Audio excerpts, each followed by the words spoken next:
welcome back to Dicing with Death. Hello. Hello. And of course, right on cue, the angry baby. Oh. So we have theorized about planes and planar travel, and created this potion of elemental breath. Yes. I think next up we'll be tracking down the elemental to obtain a shard from it. Yes. Perhaps explore the concept of controlling it. I think that might require higher level magics. Yes. Oh yeah? Yeah. Baby agrees. She thinks it. Yeah, she absolutely agrees. You need real magic to do that. It's interesting that you can the conjure elemental, maybe the elemental description in the monstrous manual specifically calls out that you can, if you can steal control of an elemental with a dispel magic. So if you cast the dispel magic on the control, you can take control of the elemental from another wizard. Oh yeah. Uh-oh. She does not like that. She does not want you to steal other people's elementals, Ryan. Caring is sharing. So this is what Dicing with Death is going to be like for a while, y'all. You're going to kiss the baby on the belly, and then you're going to try and steal some elemental.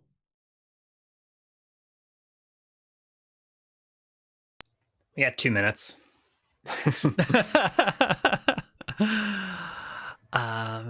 So Divan plus his minions will look for the earth elemental, and at some point, So Divan will ask around about what became of this elemental. And I think there are enough people in and around Necrot by now, and there is enough of a traveling from town to town and enough communication happening that with some time you can get these rumors of seeing the earth elemental appear deep within the hills. And Necrot is pretty deep within the hills already. Let's bring us to... Why did that not work? That did not work.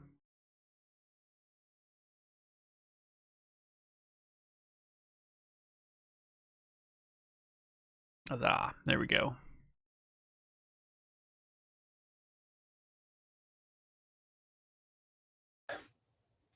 Splendid. So Divan is already deep within the hills here. Necrot is already, at least 15 miles in.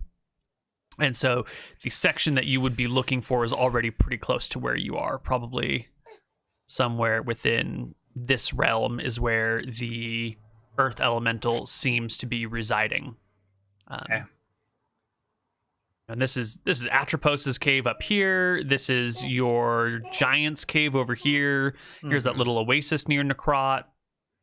So it's not a huge area. Why don't you tell me how you wish to... So you could just walk around looking for it. So tell me what you want to bring. So visiting Atropos and Kronos. Find it. I have locate landmark, but that would just tell me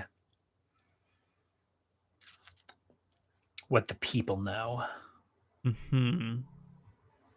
And since the elemental is a moving location, it would not help. It doesn't have a lair. That becomes clear to me. Yes. It's not like it's been found in one spot. It seemed roaming I've probably about. gone to the oasis and gotten a lot of these rumors, right? What is the oasis like now? Is it grown? Is it a... Yeah, there is a small little hut built over here that's sort of acting as like a tea house / temporary inn. It's not super fancy or anything. It's got maybe a couple of beds within an overhang on a roof, and it's got a small little bar area where drinks can be served. There's not much of a development since it's pretty close to Necrot. It's still, far enough away that it's a nice waypoint. Many of the people that come to Necrot come through this pass here. to get to the oasis and then go on here. So for some folks, this is a resting point, one day out from Necrot. And then for the people that come from over here through the hills, the oasis is known as like, you're almost there. There's not enough commerce to justify more than like a single family out here with a little bar and a little tiny inn happening. So not a lot of travel, but enough to warrant some folks. Okay.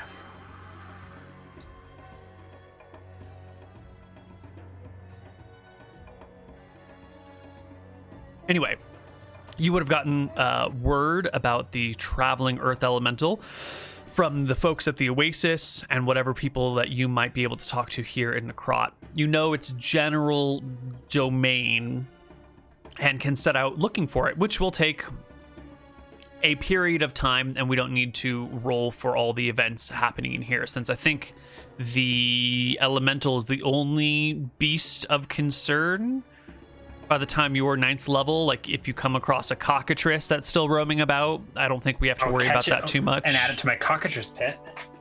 Yeah.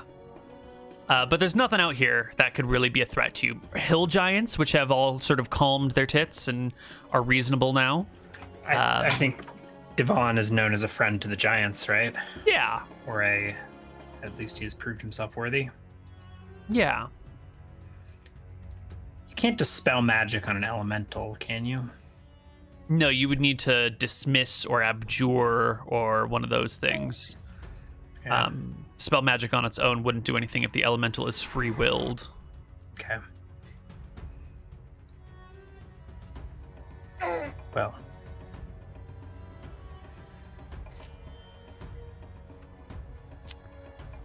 Alrighty.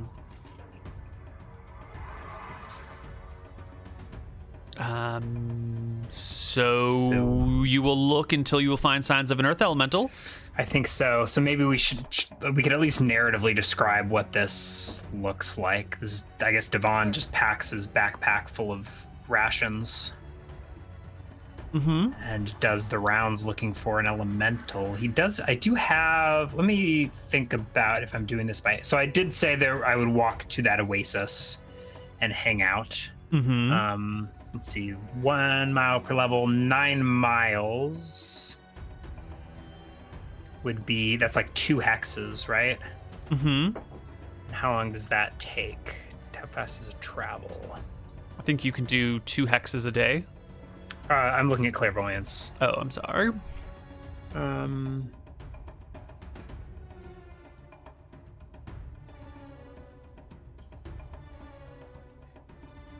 It doesn't say. I don't know if you've decided.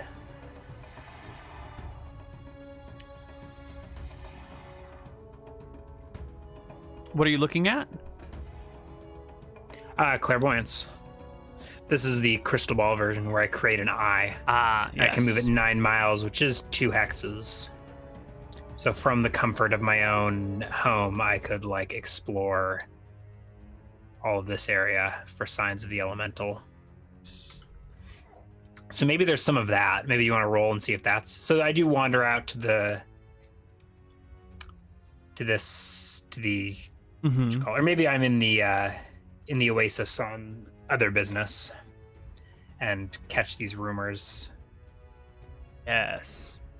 And go back to my budding tower and cast a clairvoyance repeatedly. Like, I've probably sent it out multiple times. So how quickly do you think it moves? Does it moving rate 12 and like hovers? Let's see, the caster, it levitates, hovers, and flies at twice the caster's movement rate. Okay, so 24. It flies, okay. So how high can it go? Can it just like fly anywhere? It's got a max vision range of 120 feet. So And but it can go straight up if I wanted it to, right? I could send it 9 miles into the air, or actually, the range is just like how far away I can control it, right? Right. Well, I can cast it once and just like patrol these hills. Yeah, your concentration duration is concentration. So as long as you don't need to break for food or water or rest, you can keep it going. So in theory, I guess you could probably do it all day long, but in practice, you don't need to totally concentrate, right? You could, like it says unless the caster closes their other eyes, it's dizzying. So I could presumably like ignore the eye for a few minutes and get a snack or something, right? Yeah, or if you have a servant bring you food and water, you might be able to like grab, have someone place something in your hand while you're still clairvoyancing about. Mm-hmm. But if you gotta like, take a leak, take a shit, there are bodily functions and real world things that come up. You might start getting like super cramped sitting in your chair for 6 hours at a time without moving, or just like clutching the ball. Do you need to not move, or? I think you need to be.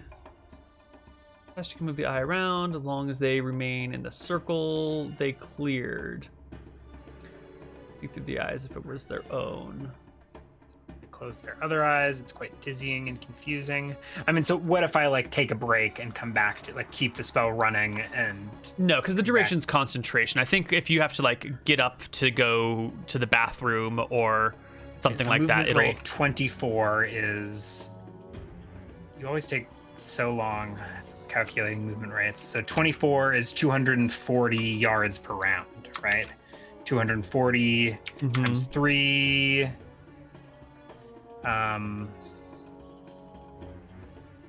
Let's see.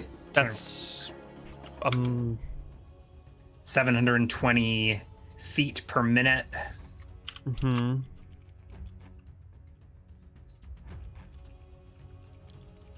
That's a mile every 7.3 minutes. Yeah, or 8.18 miles per hour. So in 1 hour, it could go the full distance. In 2 hours, it could do a lap, my full range and back. Okay. That's probably about as reasonable as I'd want to do. And this is as the crow flies, so it's quite a bit faster than... Right, so it'd probably have it zigzag. I would probably, like, the more practical thing, I mean, I could do, like, a zigzaggy thing, but more realistically, I, like, meditate for 2.5 hours or whatever, and I'll, like, send it out. Why is Roll20 lagging so much? In, like, a round? Yeah, well, no, that would be pretty long. I'm thinking, like, little fan blades like this. Oops. Mm-hmm. Like, something like that. Okay. So doing, like, a... Yeah. Like doing little arcs doing like a 20-mile arc. Okay. That'll be like an hour, 2.5 hours or something, and then I take a break and then I cast it out again. Maybe this is over the course of days. This probably isn't the only time that this happens. Presumably there are other things that Divan looks for, or maybe he just wants to keep an eye on his realm. So it probably becomes a thing that like there's a floating eye that will occasionally be seen patrolling the skies over the Red Hills. And I guess you can only see 120 feet, so it probably stays about 120 feet off the ground. You'd probably want it to be closer to the ground than that, otherwise it could only see what's directly below it. Okay, right? So maybe 100 feet off the ground, 50 feet off the ground, depending on what it's doing. Right, if I'm going somewhere in particular, it would probably fly higher to avoid detection. Mm-hmm. But then with the hilly terrain, like you'd want to be going up and down with the hills. Yeah, but that will slow it down. I think like the maximum hill height is probably like 50 feet. So maybe it stays at about 50 feet and keeps a relatively constant altitude. I mean, yeah. Yeah, it'll cruise around for a while. Yeah. In this case, it'll be cruising probably at 50 feet or less to get the best view of potential earth element or like disturbances in the ground caused by burrowing creatures. Which is exactly what I was going to say. It's unlikely for you to actually spot the earth elemental itself, but to see a sign of its passage is far more likely. And I think for the most part, earth elementals don't really damage the terrain they move through, and there will be the earth, right? It's like a wave moving through the ocean. It doesn't disrupt the ocean. It just sort of temporarily changes its physical appearance and then returns it. The wave is the ocean. It's like right? The collective motion of the ocean. Yeah. So you can almost imagine more like an earthquake. a low-grade earthquake, which can do some damage. But So what you will see is that as the eye travels around, one day it'll pass by a collection of rocks that has been like stacked on top of each other that you've seen before. You know, sometimes wanderers, travelers will, out of boredom, stack rocks to make little cool stacking towers, as, you know, most of us have seen. Or to like mark the way. Like if they're lost in the desert, they're like, okay, I've been Here's here these- before.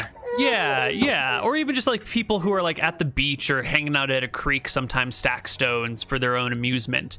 And you've seen many of these little stacking towers, and you go by one that you've seen before, maybe like a day ago, but instead of being stacked now, the whole thing is toppled. And as you survey the area around it, you'll find other of these little standing stone towers having recently toppled, indicative either of some malicious creature intentionally seeking these out who also doesn't leave footprints, or some sort of minor earthquake in the area that has knocked over these precariously perched pieces of, I can't think of any stones that start with a P.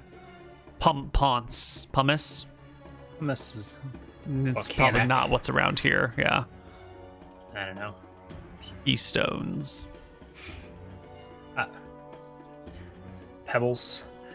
So I think Divan's eyes will shoot open. He will break concentration with the eye, leaving it to drop in the sand.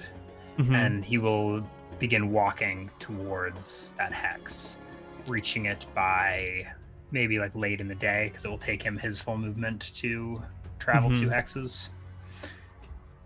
Yes.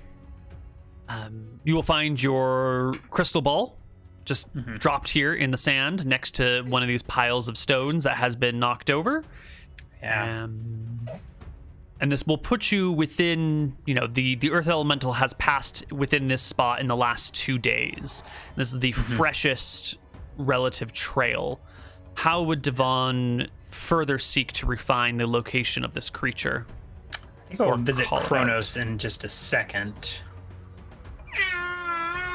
But first, No Cute one wants to squeaky visit noises. Kronos. Kronos is a meanie. she's just talking. I think I will go ahead and use a detect magic to see if I can make any sense of the signs of this elemental's travel. Like, did the elemental's travel leave any marks? Did its passage leave its residue? Or is this? Oh, that's the initiative. That's not. Well, when you visit Kronos, Kronos can tell you the last when they felt the earthquake this morning. Ooh. So you said the detect magic doesn't do anything. I sprinkle some Yeah, dust in the area, and there's no residue of There's the no- elemental. no residue immediately present or visible, but when you visit Kronos, they tell you that morning. Ooh, actually, you probably won't be able to get to Kronos until the next day, so they will have I said. might need to. I might force march. Let's see movement rates. Because I've got 24. Oh, it costs 10, so I need 30.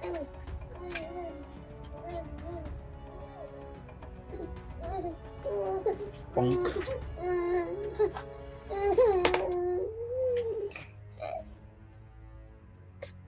Say hi to the internet, baby. Hi, baby. Is it like mechanically, I guess, staying here, but like thinking in realistic terms, I think pushing it 5 miles in the night to get to a comfortable cave that your friend lives in versus sleeping in the open air in the desert feels And this is like an area you know pretty well. So Yeah. it doesn't seem unreasonable that you would be able to force march and know the exact route to take to Kronos' lair that would be the lowest effort. What were our force march rules? Is it like -1 to combat stats, and then I think you got to make a con check or you can't force march again the next day, and you need a half day of rest to remove every 1 combat penalty. it's only a half day? So I could like Yeah. force march and then take a half day, take the morning off the next day, or just take -1 combat penalties the next day. Yeah, that's what I am remembering So I off the top think of my head. realistically, I would just push it and arrive at Kronos' house late into the night. Perfect. Yep. Well, then you will get that information that morning Kronos had felt an earthquake in the area, a minor shake. Let's pause for a second and go over what's happening at Kronos's house. How he is doing? Right, you can't just. You're not going to remind the viewers where we're going, and what site we hold. Kronos is a giant, who is also a cleric of Velthara and has been gifted by Velthara her artifact. Excuse me? By Divan? By Divan, sorry. Well, you know. Who's the kingmaker around here? Right. Been gifted this amulet of Velthara. It is a holy artifact that belongs to her. Those of you that are familiar with Tombs of Scoria will recognize this amulet. It's the one and the same. Divan's starts or takes place far in the past relative to Tombs of Scoria. Yeah, but what's his name? It's not Anton. Anton. Yeah. Anyway, and what is Kronos's lair? Kronos's lair is this very large cave. It's more of like a crevice that in the side of a mountain that has been expanded into a bit of a lair here. Near the front is sort of the temple-ish area. Near the back is where Kronos will sleep themselves. I believe we relocated the blood fountain to this Temple of Vengeance. Let's see, it was a Romulan helmet with a troll, the heart of a two-headed troll. And I believe the helmet had spikes added on the inside, so the troll heart is constantly bleeding and then regenerating and bleeding, and so there was a slow and steady dripping and pouring of blood out of this Romulan helmet into a basin. It was a sacred basin. That was either a basin originally. Or a shield or something. It's originally a shield, but I think we found a basin in this temple. Okay. Yeah. So, a creepy place. How is Kronos doing? Kronos is good. You know, the other giants of the area have slowly been moving into Kronos's domain. Not physical domain, but like spiritual domain, like slowly becoming more inclined towards this notion of vengeance against those who have wronged them. Who wronged the giants?